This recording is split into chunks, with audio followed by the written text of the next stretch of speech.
If you are still editing meshes like this, then this video is especially for you. Hey, Winter Iceheart here, and today I'm excited to walk you through a bunch of awesome ways to edit meshes that will seriously cut down your rigging time.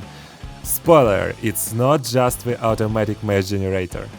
But let's start with it anyway. The automatic mesh generator is a pretty decent tool for editing meshes, especially when the cleanliness of the mesh is not crucial or when the object won't undergo significant deformation. With this generator you'll find 3 presets, and in Live2D Cubism 5.0 we've got 7 settings to play with. These settings define the interval between vertices and the boundary margins, both on the edges and inside.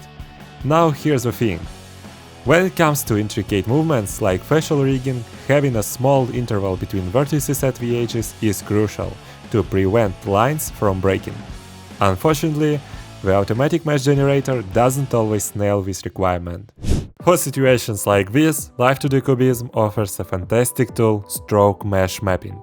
Honestly, I've been using it quite frequently lately, often in combination with other tools that I'll talk about later.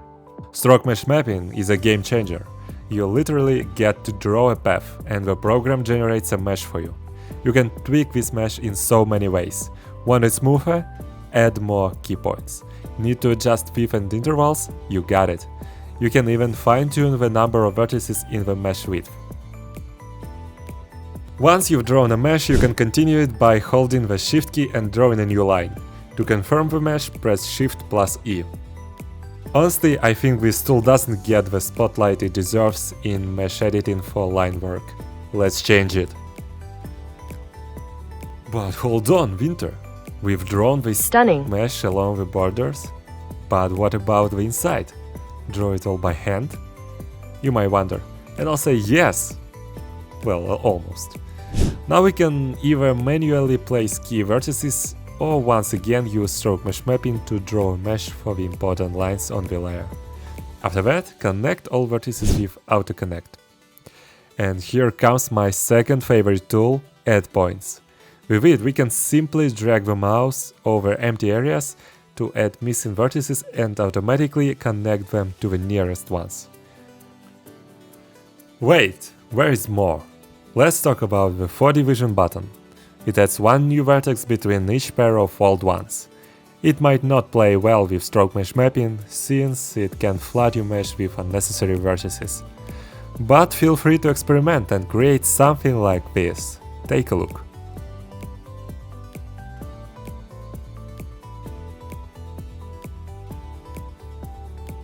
And let's not forget about mirror mesh. This little trick can save you another 50% of your precious time.